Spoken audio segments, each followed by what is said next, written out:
Okay, first wine of the day. This is a steep slope. I don't know whether you can see it's a steep slope, but it's a steep slope. And it's fairly flat. And cyclists have a tendency to just to belt down it. And obviously has walkers on it, so they're just belting down it. And you hear jing jing, and that's a bell, and you've got about, I don't know, a second and a half to dive to one side, hopefully the side they're not going to be on, and yeah, they just whiz past that, Camino! It's a bit dangerous. You know, I'm not saying they shouldn't do the Camino, but the road going down this hill is just there. They could go down the road, you know, and not risk other people's lives and limbs, only their own. But hey, they're entitled. So, anyway, yeah, well, and I'm not entitled. Let's go back to the earlier bit. I'm not entitled to have that particular clear thing. I'm not entitled to not have them here. So we have to put up with them, you know, whizzing past and not complain about it on video. Because, you know, that turns you into a whiny, entitled. So there you go, there's my whining and my entitlement. I want the road to myself. And it's not just for me. Yeah, there's an interesting thing to talk about, continue that talk. It always reminds me, I was in Worthing, and there was this child playing and didn't really want to share on this in a playground, and didn't want to share the swings and things with other children. And the mother just said, well, I'm sorry son, you don't own the world, and therefore you're just going to have to share it with others. And I thought that was really nice. So me whining and complaining about this path, well, I don't own this path. Yes, my only concern is being run over, to be honest, but you know, I'm whining, so I don't own the path. It's not my path. They're entitled to be on the path, so shut up. I'm going to go now before I dig a bigger hole for myself. Some thoughts just occurred to me, well, not some, but anyway. What we want and what we don't want. Earlier theme. Time, that way, back there, something. Yeah. We're walking, and I happen to like sunshine, and I do. But there's an interesting sort of thing going on where, yeah, we want sunshine, and then it's too warm, so we want a bit of shade, and then it's too cold. And we kind of bounce, as people, bounce between what we want and what we don't want, and back and forth and back and forth. And what we don't want often turns into what we don't want. And, you know, it just, there's this thing of wanting and not wanting, constantly sort of switching. So I'm not saying one shouldn't have objectives or goals in life or anything like that, but life delivers an awful lot to us. And perhaps there's a need to be a little bit grateful about that. And again, as I said earlier, move away from the wanting and the not wanting, and more towards the appreciating of what there is. Because, you know, often when we want, it kind of switches around and we don't get exactly what we want, and it's not perfect and nothing's ever right. It's not exactly, you know, you get your brand new car and it's great for the first whatever it is period of time, and then you stop cleaning it and it turns into a dustbin where you're leaving stuff in it. You know, it's the new puppy. You know, the sign on the people's car says puppies are not just for Christmas. Well, this is, you know, I want a puppy, I want a puppy, I want a puppy. You got a puppy grows into a dog, and then you're cleaning up poo and pee and having to walk it, and getting what you want often turns into a burden. You know, it's a case with possessions. There's a sort of a saying that says, you know, everything you own owns you, because you have to look after, you have to maintain it. It takes up space in your life. You have to house it. You know, housing costs these days. Much of what our houses are just storage facilities for the stuff we've accrued or accumulated over the years. So, yeah, wanting and not wanting. I would suggest not dividing one's life up in that way. Yes, it's okay to have a few desires and that type of thing, but more of guidance as for a direction. I would like to, you know, do this or do that. Yeah, and be very appreciative of where you are and what you actually got. I appreciate this. The opportunity to take 5 weeks out of my life and do this is just phenomenal. Not many people get the opportunity, and I really do appreciate it. And on that note, a few people have helped me financially, and I appreciate that very much. That's very kind of those that have, and I have a house sitter and all that, and I appreciate that. So it's not like Suzanne and I should say we, are able to do what we do without the help of others. So we appreciate those that have helped us along the way and do help us and continue to help us. So thank you all. And anybody who's watching this video, thank you for watching.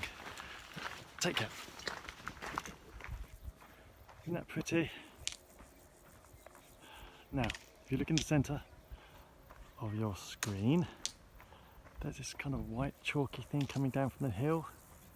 We walk up that, so basically we go down this hill through the town, back up the other side and over the hills. It's kind of steep.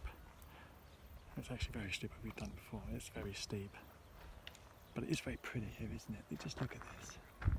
It's just lovely. Oh yes, the crunching sound. That is what you hear all day long. Crunch, crunch, crunch, crunch, crunch, crunch.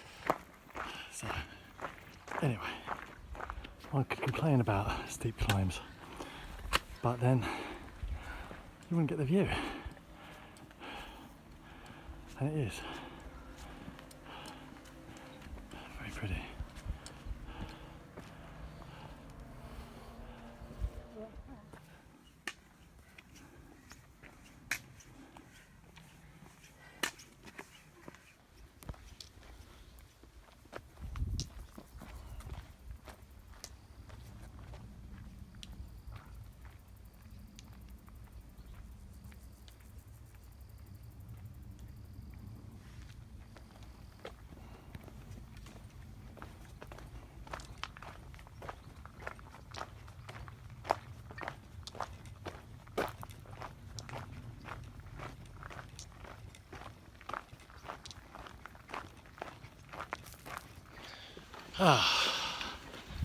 Hello, we're still walking.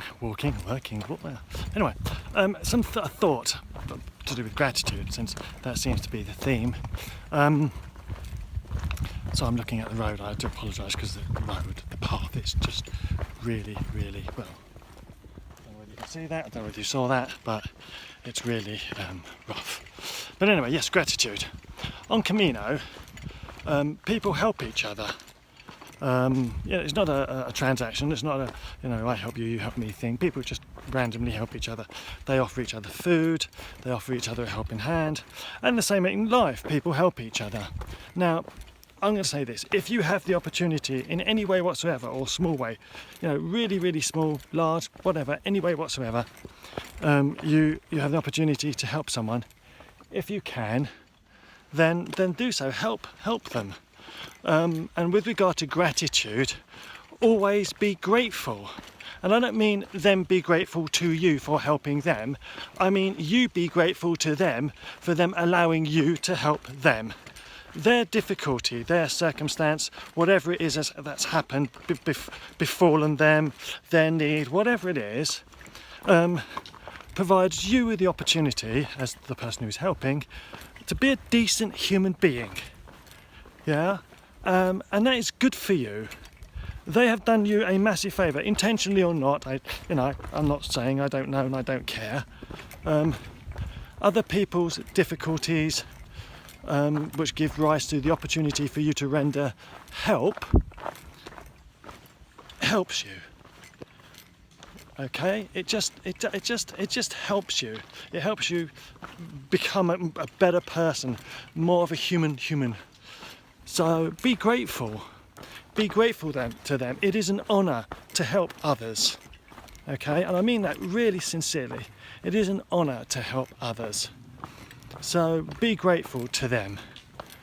Okay. You see it often. Someone lets someone out whilst driving. They're driving their car, and someone wants to pull out for side turning, and they let them out. And if that person doesn't wave to them, thank you, they have a paddy all day long. Yeah, this person wasn't grateful, I let them out. And then the following day, you know, if that person's there, because, you know, it's the usual traffic thing that you do every day, you don't let them out because they weren't grateful to you. Well, come on, people.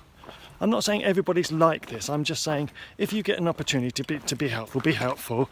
And if someone says thank you, that's okay. But you yourself need to be grateful, yeah, for that opportunity, because that allows you to render assistance and be decent.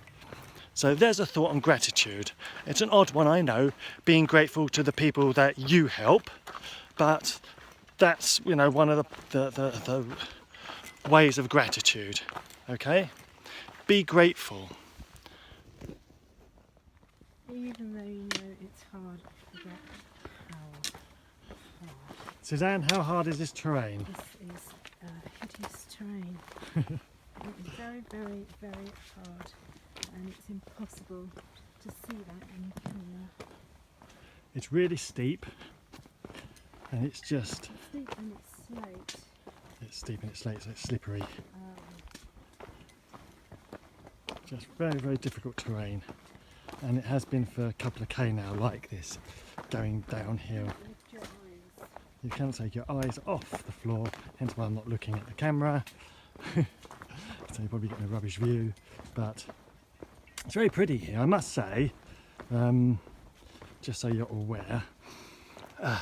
It smells lovely. Yeah, countryside in Spain smells cleaner than in England. You have to go pretty far north for countryside to smell clean in England. Down south it just smells of petrol fumes. Here, even the smell is wonderful, but this terrain is a bugger. I'm going to put you away because I'm going to break my neck if I'm not careful. So, oops, ooh, that was a close one. Here we are. We've arrived at our little town where we're going to stay the night. This is what it's called. It's called Ziburi. Oh, and there's Suzanne having a pause before we actually go in, preparing ourselves.